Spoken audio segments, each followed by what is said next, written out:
This is why you should never trust your friend if they tell you that their pet don't bite. Charla Nash would go over to her friend's house, Sandra, every now and then to watch over her 200-pound chimpanzee. Charla knew straight off the bat that she did not like that chimpanzee because it always scared her. There was even a time where the chimpanzee jumped on Charla's back and ripped out a chunk of her hair. Charla started crying, but her friend Sandra thought it was funny. Sandra would not be laughing at anything that chimpanzee did much longer after this day. One day, Charla gets a call from Sandra saying her chimpanzee wouldn't go back in the cage and she needed some help. Charla drove over there to help her friend, and immediately after, Sandra would have to call the police. By the time the police arrived, Charla was laying on the ground with half of her face eaten off, no jaw, her nose hanging from her face by a piece of her skin, and with both of her hands ripped off. This is what Charla looked like before her attack. Her entire face was mutilated after the attack, but since the photos are super graphic, they'll be posted on my Instagram story. Part 2 will include the unsettling phone call Sandra made to the police and how she described her friend getting eaten and ripped apart.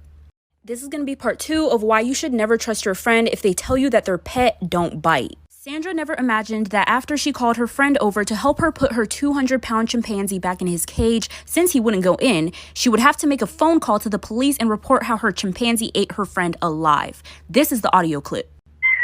Please! What's the problem with your friend? I need to know. Let the police up! With a gun! With a gun!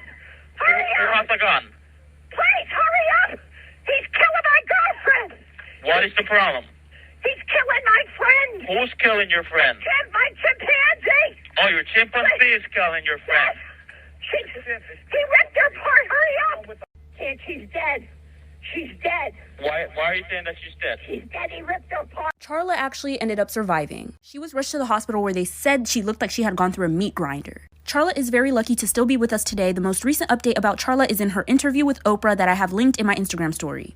This is a story time about the time I dated the school shooter. This might be a long story, so please bear with me. Before you form any opinions on anyone in the story, please wait all the way until the end. Trust me, you're gonna want to listen to this story time. There was this boy who went to my school and he was really shy and he got bullied a lot. He got bullied a lot because he was a lot more feminine than other guys. And I'm just the type of person to give people the benefit of the doubt, so I went ahead and started talking to him more to see the type of person that he actually was. He didn't sit with anybody during lunch, so one day I went up to him and I sat down right next to him and I started talking to him. Immediately, I loved this boy, everything about him. He was extremely sweet and considerate and understanding, and I knew that if other people took the time to get to know him, they would like him too. So we exchanged numbers and we started to FaceTime a lot. As we started to FaceTime more, I started to notice things that were a little off about him. Every single conversation that we had, he would always have to bring up about how much he hated this one boy in his tech class and how he would shoot up the school just to get rid of him, like for part 2. This is part 2 about how I dated the school shooter. So let me backtrack a little bit from part 1. After we exchanged numbers, we started to make plans to hang out outside of school, and we just started talking more outside of school, and eventually we started dating. He never really talked about this guy in his tech class until we started dating. Keep that in mind. For some reason, that guy in his tech class really bothered him. Like I said, he started talking about how he would shoot up the school just to get rid of this guy. At first, I thought it was just a joke and he was just saying that. Until he kept saying it. He started being so serious about it and he started planning it out and exactly what he would do when he did it. That started to scare me, and so I decided that I was going to record one of these conversations, just in case. During that conversation, he said he planned to shoot up the school the next day. He said, in these exact words, "Fuck it, you know what? I'm just going to do it tomorrow." Then he tells me to not come to school the next day. That's when I know that he was actually being serious. Immediately after, I started writing up an email to the school like for part 3.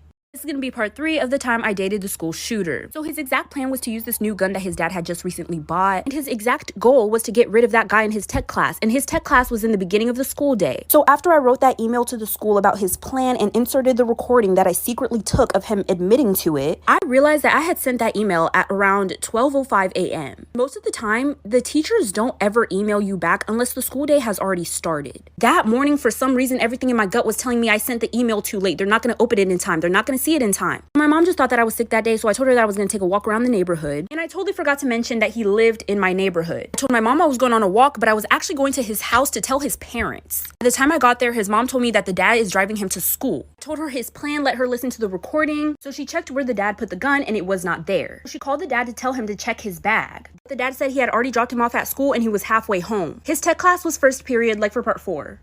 This is going to be part 4 of the time I dated the school shooter. So let me do a little recap. So like I said, I ran to his house that morning to try to tell his parents his plan about shooting up the school, and I showed them the recording for proof. I was only able to tell the mom his plan because the dad had already taken him to school. She checked where this new gun he was planning on using was supposed to be and it wasn't there. Then when she called the dad to tell him to check their son's bag, the dad said 1, the gun should still be there because he hadn't touched it since he put it away, and 2, he had already dropped him off at school and he was halfway home. I didn't even tell my mama where I was going. I hopped in the car with my boyfriend's mom and we zoomed. The dad had taken a U-turn and he was speeding towards the school too. At this point, first period was about to start in 5 minutes. It was us against time. We were passing cars, running red lights. When we got to the school, the mom barely parked the car. The dad was already in there, I'm pretty sure. But as we were running inside, the dad was coming out with my boyfriend. This is what happened after, like, for part 5. This is going to be part 5 about the time I dated the school shooter. Like I said, my boyfriend's parents and I sped to the school and got there in time to stop him from carrying out his plan of shooting the school. I'm guessing the dad told them that there was like an emergency dentist appointment or something. Once they got in the car, the dad made my boyfriend open his bag, and there was the gun.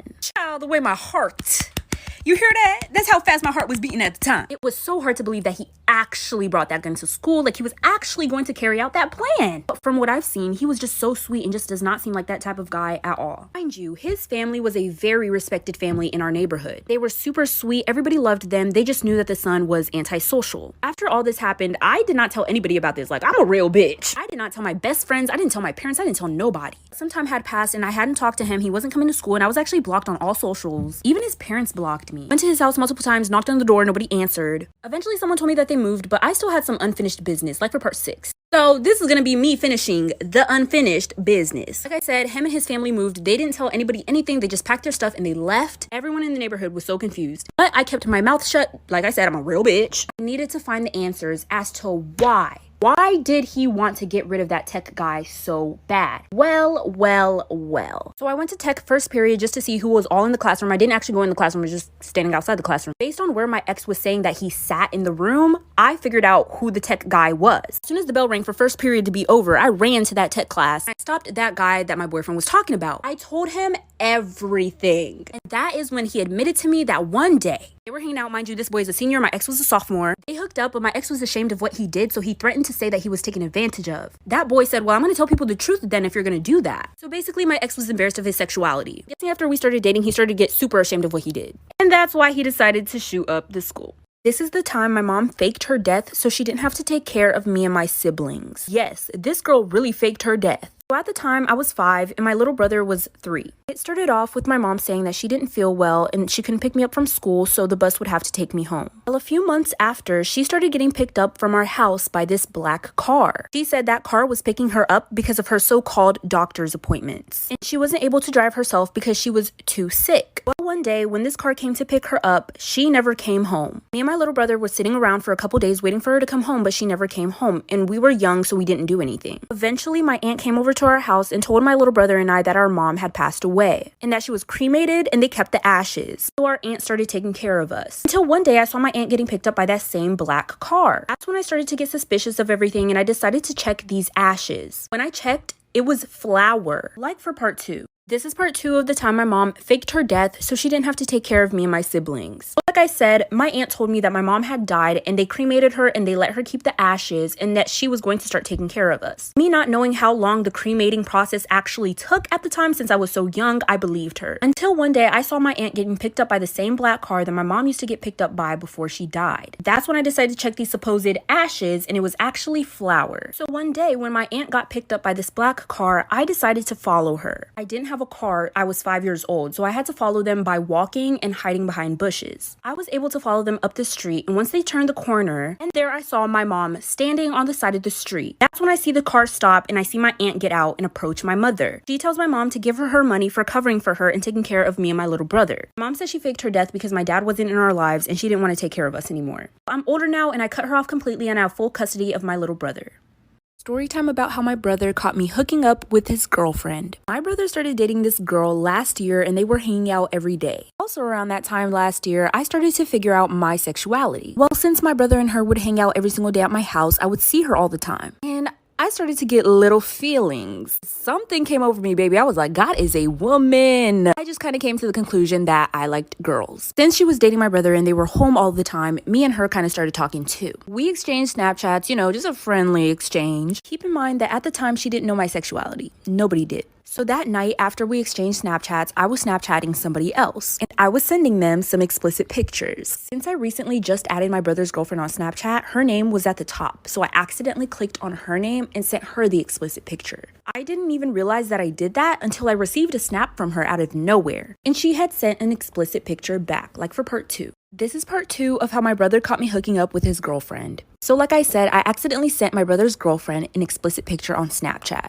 Not knowing that I even sent it, I received an explicit picture back from her. I said, baby, I'll really bite your titties. Stop playing with me. But after she sent me the picture, I responded with heart eyes, and then she texted me and said that she would be coming over tomorrow to hang out with my brother. I basically said, cool, I'll see you around, and then she came over the next day. So the next day came and she was at my house, but I wasn't talking to her. She was with my brother. And then she walks into my room. I was like, hey, where's Rob? We'll just call the brother that. She said she sent him to the store to get some snacks. I asked if she wanted to come chill on my bed. She agreed. And right off the bat, we started, you know, we getting it bonking, having a good time. That's when the door swings open and there my brother is standing at my doorway. Like for part 3.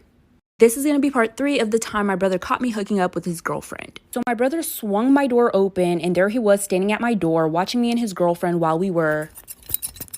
Immediately, he was just like, oh, really? You're both fucking gross. That's when he turned around and left. Later on, we had to have like a family talk about this, and I had to come out about my sexuality to my parents, and it was really embarrassing. My parents were super accepting of me coming out, but my brother wasn't as accepting, and I'm thinking it's mostly because of the fact that he had to find out the way that he did. Because it wasn't my sexuality itself that bothered him, it was how he found out. Later on, he told me that he walked into my room because he heard us laughing in there and he wanted to ask her what exactly she wanted from the store. He was gonna ask her if she just wanted to come with, but that's what he walked in on. So my brother went ahead and broke up with his girlfriend. That's when me and her started dating, and we've been dating for about 2 years now.